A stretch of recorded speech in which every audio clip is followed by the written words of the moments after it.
रानी की पूरी दाल ही काली थी, उसे पता नहीं था स्वयं का ही सिक्का खोटा है, स्वयं का ही सिक्का खोटा है। क्योंकि विषयासक्त चित्तानाम, आचार्यों ने कहा जो विषयों में, पापों में, वासनाओं में आसक्त होता है वो गुण को देखने के लिए अंधा हो जाता है। ना गुण, ना वैदुष्य विदुषता, ना पंडिताई, न रानीपन, ना कोई गुण, ना मनुष्यत्व, सब नष्ट हो गया, सब नष्ट हो गया, सब नष्ट हो गया, सब नष्ट हो गया। वह नीतिकारों ने तक लिख दिया, नीतिकारों ने तक लिख दिया, कव्वे को रात में नहीं दिखता। युवाओं सुन लो, युवाओं सुन लो, सुन लो, युवतियों सुन लो, कव्वे को रात में नहीं दिखता, उल्लू को दिन में नहीं दिखता। कव्वे को रात में नहीं दिखता, उल्लू को नींद में, उल्लू को दिन में नहीं दिखता। और जो कामांध हो जाता है, जो काम वासनाओं में उलझ जाता है, उसको ना दिन में दिखता है ना रात में दिखता है। वह कौवा श्रेष्ठ है, कम से कम दिन में तो देख लेता है, एक ही आँख सही, एक ही गुल्लक सही, पर उससे देख तो लेता है। वो उल्लू भी कम से कम उतनी बात के लिए सही, वह रात में तो उड़कर पहुंच जाता है। ये कैसा पापी है, ये कैसा पापी है, कैसा पापी है। उसे न दिन न रात, न क्षेत्र, न स्थान, न धर्म, न माता पिता, न गुरु, कुछ भी कुछ भी कुछ भी नहीं दिखता, कुछ भी नहीं दिखता। वह राजा आता है और उसको सुदर्शन सेठ को सूली पर चढ़ाने का निर्णय करते हुए, दूसरे दिन सूली पर चढ़ाने के लिए, क्योंकि सुबह तो लगभग होने को ही थी, कुछ ही मिनट, कुछ ही समय बचा था वह सूर्योदय होने के लिए। शायद उस दिन सूर्य भी सत्य का सत्य, दूध का दूध और पानी का पानी करने के लिए सुबह जल्दी उदित हुआ था। और जैसे ही सूर्योदय हुआ, सूली पर चढ़ाने के लिए उसी अवस्था में नग्न अवस्था में ही उसे सूली पर चढ़ाने के लिए खुलेआम भरे वह चौक में खड़ा कर दिया गया, चौक में खड़ा कर दिया गया। और जैसे ही उसे सूली पर चढ़ा दिया, चढ़ाने वाले थे सूली पर चढ़ ही रहे थे कि उसका शील, उसका ब्रह्मचर्य देखते हुए वह देवों को दया आ गई और सूली पर ही सिंहासन की रचना उन देवों ने कर ली। सुदर्शन सेठ उस सिंहासन पर जाकर बैठ गया। जो तमाशा देखने वाले थे ना, जो तमाशा देखकर ताली बजाने वाले थे, वे भी हाथ जोड़कर उस सुदर्शन सेठ की जयकार लगाने लगे। धन्य है श्रावक, धन्य है सेठ, धन्य है तुम्हारा शील, जयवंत हो वह शीलवान पुरुष जयवंत हो। क्योंकि जीवन में ध्यान रखना, समाज और तमाशा देखने वाले तो दोनों तरफ से बजाते हैं। तुम अच्छा करोगे तो भी तुम्हारे सांप बजाएंगे और बुरा करोगे संदीप भाई तो भी बजाएंगे। ये निर्णय मुझे करना है, करना क्या है, अच्छा करो सो और नहीं करो सो, बजाना समाज का काम है ही। पहले तमाशा देखकर ताली बजाने आए थे, अब जयकार लगाते हुए सेठ की जय जयकार लगा रहे हैं। सेठ उस सिंहासन से उतरता है, सेठ सिंहासन से उतरता है और राजा को रानी को कोई अपशब्द नहीं कहता, कोई अपशब्द नहीं कहता, रानी से भी नहीं, राजा से भी नहीं, दोनों को हाथ जोड़कर कहता है, दोनों को हाथ जोड़कर कहता है, आपके वो बहुत बहुत बहुत उपकार है रानी, आपके बहुत उपकार है राजा। मेरा निर्णय था, मेरी साधना, मेरी ये गुप्त साधना जब सबके सामने खुलकर आएगी, उसी दिन मैं दीक्षा लेकर अपना कल्याण करने के लिए चला जाऊंगा। आपका उपकार है कि पूरी समाज के सामने, पूरे प्रजाजनों के सामने आज मेरी साधना खुल गई है। आपके उपकार से, उपकार किया था कि उपसर्ग किया था, उपकार किया था कि उपसर्ग किया था। आज के तो ऐसे ही है नीरज जी, ऐसे ही है जी, पहले उपसर्ग करेंगे और फिर उपसर्ग विजेता बना के जयकारा लगाएंगे, चाहे श्रावक हो चाहे साधु हो। उपसर्ग किया और वो उपकार मानकर उसने तो राजा की अनुमति ली, घर परिवार की अनुमति ली और हाथ में जंगल में जाकर पिछी कमंडल, केस लॉन्च करते हुए, दिगंबर तो बन ही गए थे, पिछी कमंडल हाथ में ली, दिगंबर साधु बन गए, मुनि सुदर्शन बन गए और मुनि सुदर्शन बन के पटना के उस उद्यान में जाकर, आप गए कभी पटना? आप गए कहीं पटना गए तो अवश्य वहाँ जाना। हम तो संजीव भाई जो स्थूल भद्राचार्य का समाधि स्थल है ना, उस समाधि स्थल पर ही सो गए थे रात में। कई सारे लोग आए, सब आए, महाराज यहाँ मच्छर है, ऐसा है, ये स्थान अच्छा नहीं, ऐसा नहीं है। मैंने कहा कैसा ही हो, कैसा ही हो, कैसा ही हो, वो वही स्थान था, कपिला का वही स्थान था जो फुसलाकर उस सेठ को ले गई थी। वो सब इतिहास पता कर लिया, लोगों ने कई बातें की, पर मुझे यही तो देखना था कि सब कुछ होते हुए भी कैसे उन्होंने साधना की। अब क्या करे, क्या करे, हमारे हमारे हमारे तथाकथित जीवों के और धर्मात्मा पन्ना के कारण से वो सब स्थान अपने हाथ से चला गया है। अपने हाथ में कुछ नहीं बचा, वहाँ कुछ नहीं बचा। वहाँ से वो कौन सा प्रणत सागर जी, क्या नाम, जहाँ अपन फिर दर्शन करने गए थे, कमल क्या, कमलदा, कमलदा, वहाँ से जो स्थूल वज्राचार समाधि से 1-1.5 किलोमीटर पर ट्रेन की पटरी बदल कर फिर वहाँ वह सुदर्शन सेठ का वह चरण भी बने हैं, प्रतिमाएं भी रखी गई है। पर वह पटना, जो पटना अभी कर्म आप उसमें पढ़ रहे थे निर्माण कांड में, वह पटना सुदर्शन सेठ, ये थे सुदर्शन सेठ। ऐसे थे हमारे श्रावक, थे कह रहा हूँ, थे कह रहा हूँ, थे कह रहा हूँ, ऐसे ऐसे श्रावक थे, ऐसे ऐसे दंपति थे माताओं, ऐसे ऐसे दंपति थे, ऐसे ऐसे दंपति थे, ऐसे ऐसे दंपति थे।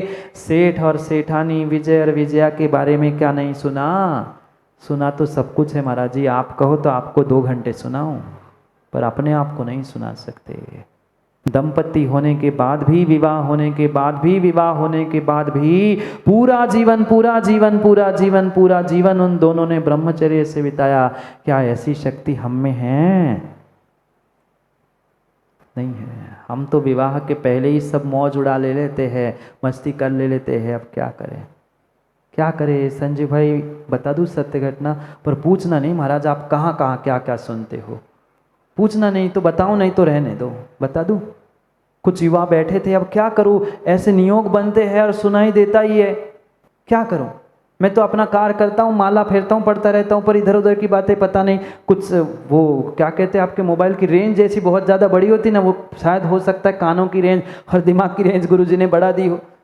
हम कहीं ऊपर बैठे थे और नीचे युवा थे, उनकी बातें चल रही थी, अपने नहीं होंगे, पता नहीं कौन था, हमने तो झांक के नहीं देखा, क्योंकि ऐसी बातें चल रही थी, झांकना भी मतलब हमें उचित नहीं लगा। वे बातें कर रहे थे, क्यों, कैसा लगा, कैसी मजा आई, ऐसी बातें चल रही थी। हमने तो पहले अंदान करने का, पर जोर जोर से हंसी आने लगे, बिल्कुल ऐसा मतलब जितने इतनी दूर बैठे, ये भी बहुत दूर है, यही वहाँ बैठे होंगे और हम ऐसे थोड़ी सी ऊपर वाले मंजिल पे बैठे थे। वे कह रहे थे, वो एक दूसरे से मित्र से मजा ले रहे थे, वह सभी मिलकर कह रहे थे, क्यों, कैसा लगा, कल तो तुम्हारी हनीमून थी ना, कल तो तुम्हारी हनीमून थी, कैसा लगा? वो कहता है नथिंग न्यू, कुछ नया नहीं, जैसे पहले था वैसे ही आज था।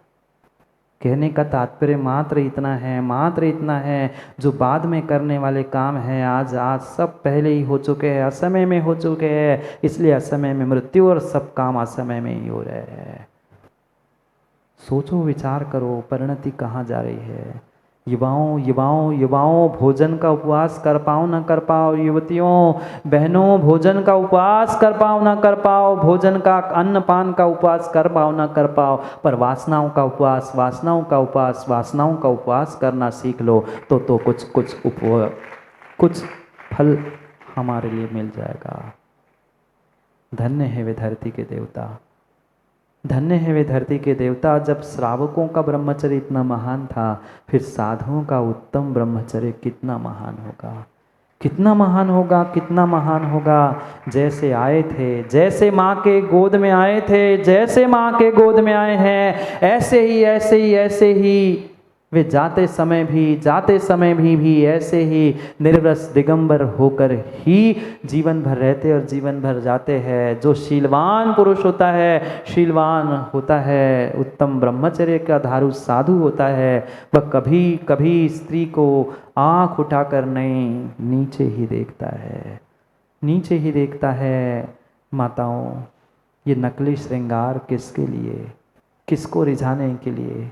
युवाओं किस चमड़ी पर रिझ रहे हो। जैसे एक चर्मकार दूसरे जानवर की चमड़ी को देखकर इससे मैं जूते बना लूंगा, इससे चप्पल बना लूंगा, इससे पर्स बना लूंगा, ये देखता है। ऐसे ही आज का चर्मकार चमड़ी को देखकर मैं इसको पकड़ लूं, मैं इसको ले जाऊं, मैं इसको बना लूं, इसके साथ संबंध हो गया कल्याण।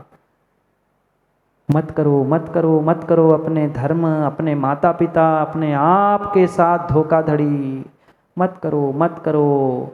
श्रावकों, शिविरार्थियों, कम से कम अभी से अभ्यास कर लो। मैं नहीं कह रहा हूँ आजीवन ब्रह्मचर्य ले लो, किसी से कभी नहीं कहूँगा, ये कहने की बातें नहीं है। मैं किसी से ज़बरदस्ती नहीं करता हूँ कि व्रत लो, ये लो, पर कम से कम श्रावकों अभी से अभ्यास तो करो।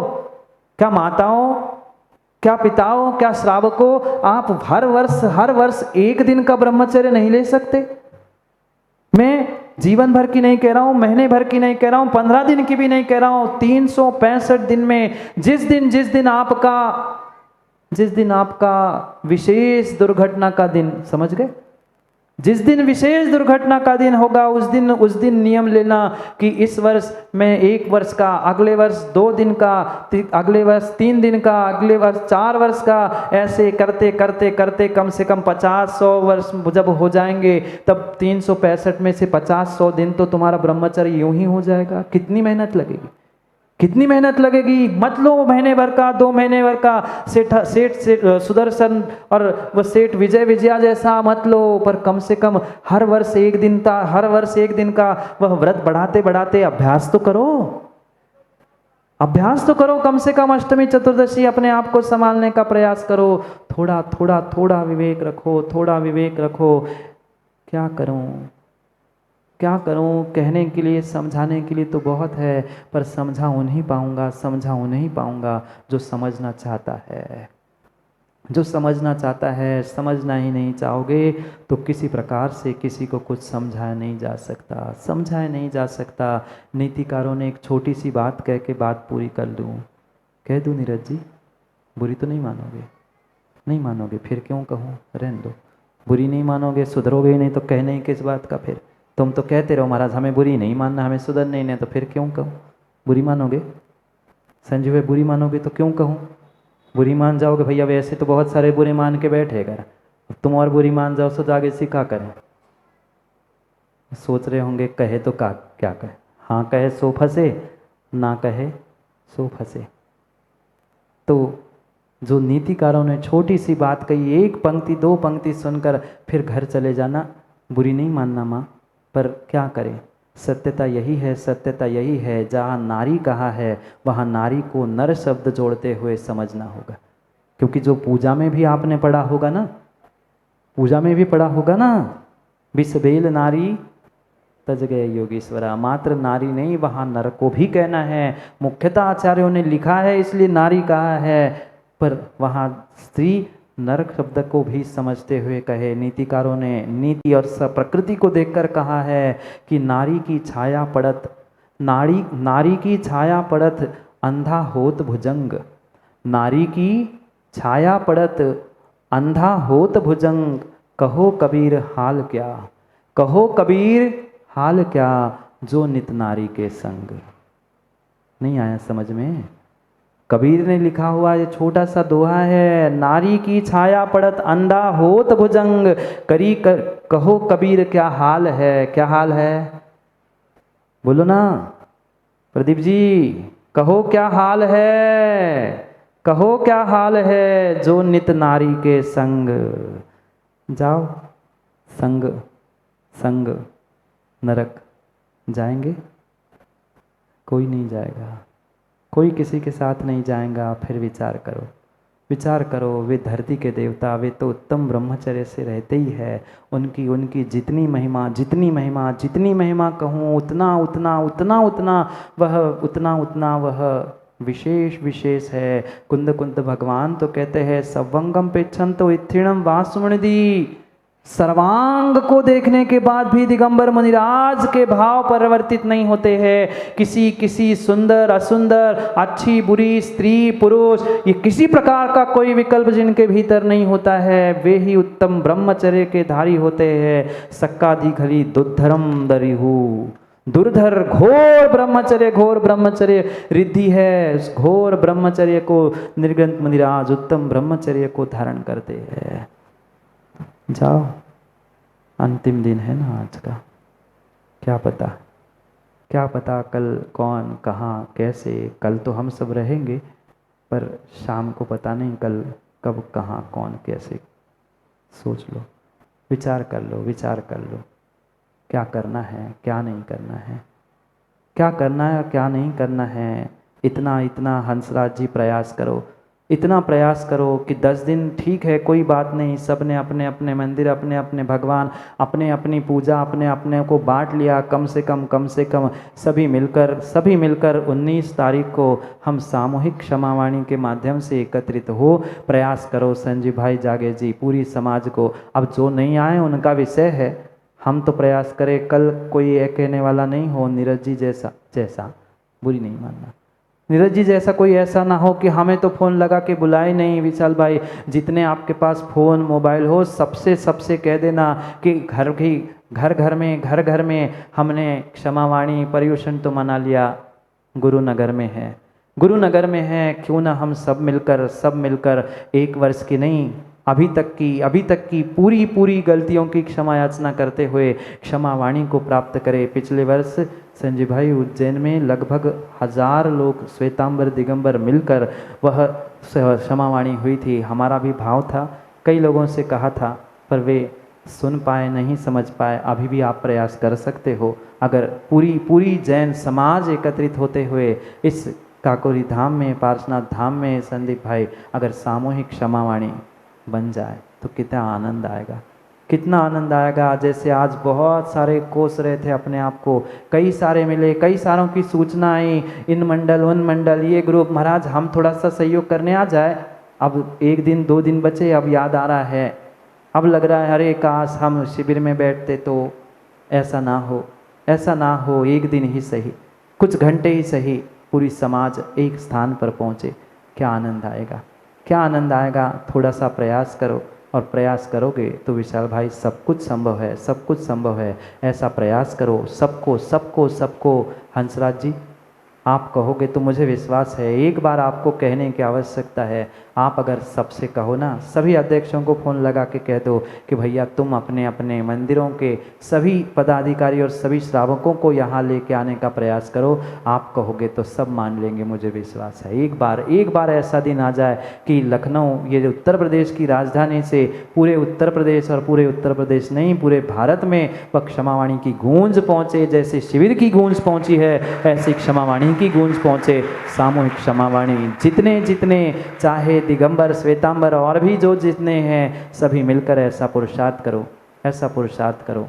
करेंगे पुनः समय पर, समय की बात, क्योंकि समय तो समापन का है। अभी शिविरार्थियों रिजल्ट सुनना है, पर धन्य हैं वे धरती के देवता, उनके जैसे ब्रह्मचर्य का पालन नहीं, अणुव्रत ही सही हम जीवन में धारण करें। समय पर, समय की बात के लिए पुनः समय पे मिलते हैं, क्योंकि समय पे किया गया काम समय को दिलाता है। बोलिए भगवान महावीर स्वामी की।